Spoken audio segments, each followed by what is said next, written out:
So now that we've actually dealt with the blanks, the next thing to look at is whether or not we're dealing with a member or a trainer, right?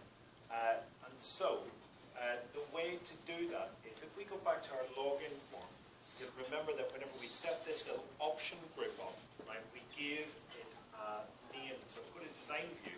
The name that I would have given this little option block here as such would have been, if I go to my properties, I would have called that, it actually was the frame, okay? And it's the frame that I'm actually looking for here. Now it's the only frame in there, and actually a sensible thing to do might be to call that frame something like I'm just going to call it FR for a frame, mem or train, just to signify that it's a frame representing the member or the trainer. And so that's what I'm going to be looking for in this next little bit. So go back to my macro. Now, you'll remember that whenever you set it up, there was a part of the setting up of the frame which basically defined the some values that would be associated with member and trainer. And I think the defaults were there were that it said member was going to be 1 and trainer was going to be 2. And so what we can do in our macro now is we can actually, we can again look at another if here, because most of this is going to be ifs, because if deals with all our branching, it deals with moving between different paths. So what are we actually doing here with if? Now we're looking for our frame, and so I'm going to just use the builder so I can find my frame from the form, all forms, login, and there's F or M or tree. So I'll just use that, and what I'm going to do is just double click on it, and there it is. And what I'm looking for is if that is equal to 1. That's all I'm looking for there, basically, because if I look back, if member selected, that means that that statement will now actually be true. So therefore, if that's the case, if it's 1, I'll know that what I'm dealing with is that I'm dealing with a member, okay? Now the thing is, how do I know at this point, when I look up the members, how will I know if the members username and password is actually valid? So to do this, the next thing we have to do is we have to actually create a query. So I'm going to create a query that's based solely on the members table, and the only fields I've got in here are going to be the ID and the password, because these are the two fields really that I'm going to be checking from the booking form, from the login form. These are the two fields that I'm going to be checking to see if the username and password is actually in there. Now, this is a query as you might expect in terms of what it actually looks like if I run this. What it's going to give me is it's going to just give me all the member IDs and all the passwords. But what I want to do is, for the criteria, I'm going to lift the criteria as the fields from the form. So how to do that is, see the way I've got criteria selected down the bottom? I've got my builder up here. With the builder, with Bob the Builder, I can actually go to forms, all forms, form login, and I can actually take the contents of txt username, double click on that, okay, boom, there it is. Now that field from the form is now my criteria for the query. And I do the same with this one. Go to builder, I'm going to go to forms, all forms, login, and I'm going to use the password one, right? Now, if you think about this, let's say, for example, I have a username and a password typed in. If this is correct, if it's taking, now basically I set up so I don't know any of the passwords off by heart, so I set up a new record in the members table at the very bottom, as you'll see. So I've got, so I've got a new record down here, as you'll see, right? Okay? And 60, and the password is just fun. So I'll just put that in so that I will know whenever I'm doing this to test it out with one that I know just for the sake of testing purposes, right? Museum 60, password fun. So what should happen when I run this query, what should I actually find? So if I got the query there, I run it, so design, run. Now, it does find 60 with that password because that's the record that's there. If one of these are incorrect, so for example, if I go for a login, I type in, say, 6. Now, if I go to the query and run the query again, how many records should it find if I've typed in an incorrect combination? None. And so therefore, when I run it, it hasn't found any. It's blank. Okay? And so because of that, we can make an assumption that, and it's a fair assumption to make, that basically, that if I run this query and it brings me back one result, that the login is valid. If it brings me back 0 results, then our login is invalid. So I'm going to save this query here. I'm going to call this Q or Y lookup member. Click OK, and then I'm going to close it down. So let's type in little username there so that we can test it again in a second. So if I've chosen a member, then what I'm going to do is, I'm going to do this, look, I'm going to do another if,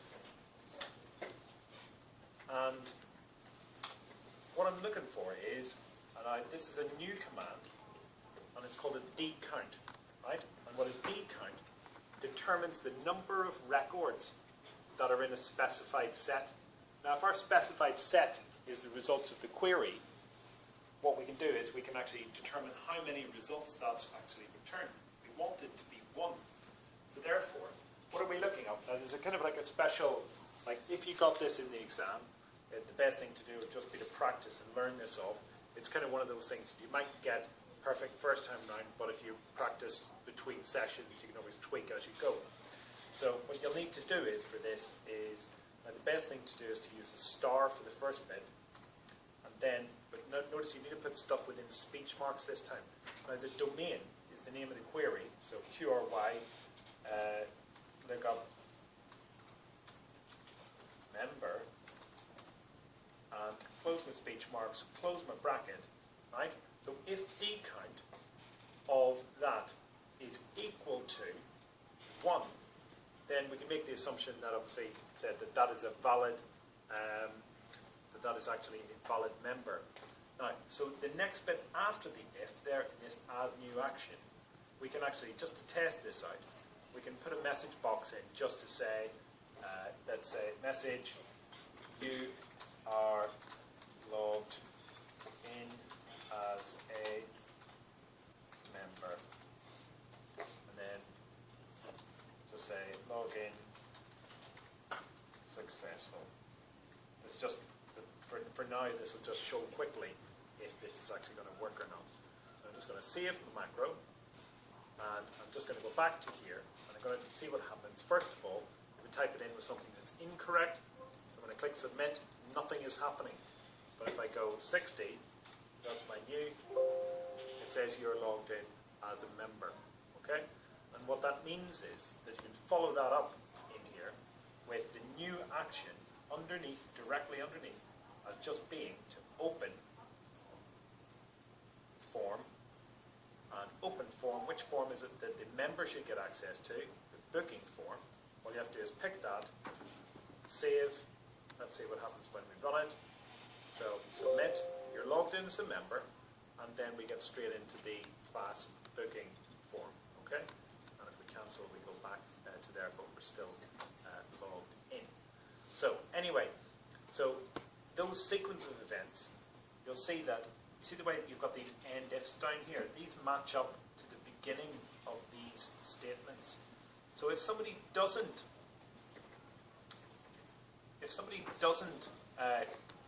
isn't meet this criteria, then what we can do is, now notice the way I've clicked back on this again, and see at the bottom it says add else. Now I notice that I've got a couple of add else's here, so I need to be careful to choose the one that's within that grey box for this. So what else is, what we do if this situation is not met. So what do you think should happen if the D count is not 1? That tells us that the person is not a valid member. They don't have their username and password combination is incorrect. So if we go to add else, and we can just go in the else part here, we can just go message box, the message is invalid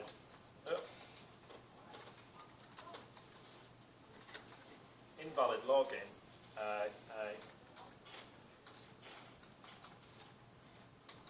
username or password is incorrect. Now, actually, as in the real world, you tend to find that it's not the case that it'll tell you if it won't tell you if your username's incorrect, or it won't tell you if your password's incorrect. It'll say username or password, and the reason being is that if you were kind of like a hacker, that would be sort of like helping you to know which bit you got wrong, rather than actually the the vagueness of just username or password being incorrect.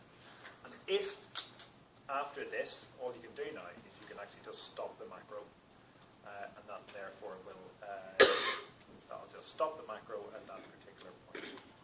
Now, I'm going to go back to the original if here, or the second if, which is the mem or train equals 1.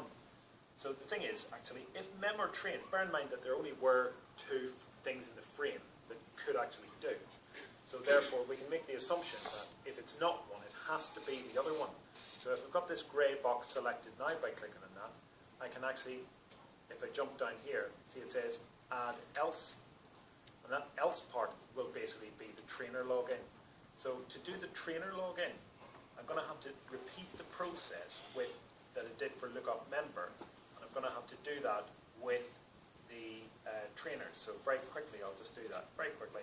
So query design, trainer, close, trainer ID, trainer password, criteria, builder, forms, all forms, form login, username, okay, trainer password, builder, all forms, form login, password, okay, save, Q or Y, trainer, look up, and I do exactly the same thing then. So that's saved. I can close it down, and so this new else part in here is the if the D count of all of Q or Y lookup trainer is equal to 1, then I know that I'm a valid trainer. So message box,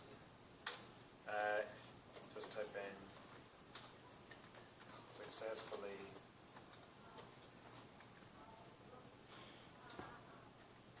I should really have them. You are logged in as a trainer, followed up with the opening the O for open form, and what form does the trainer have to access? The menu. There it is. And if I do that, I can then, as soon as I'm done, I can stop the query if I want to. So stop macro even, sorry. Stop macro. Now, this, as I said, has an else part, so click on where it says D count, add else, and then you have to do your message box, invalid login, so username or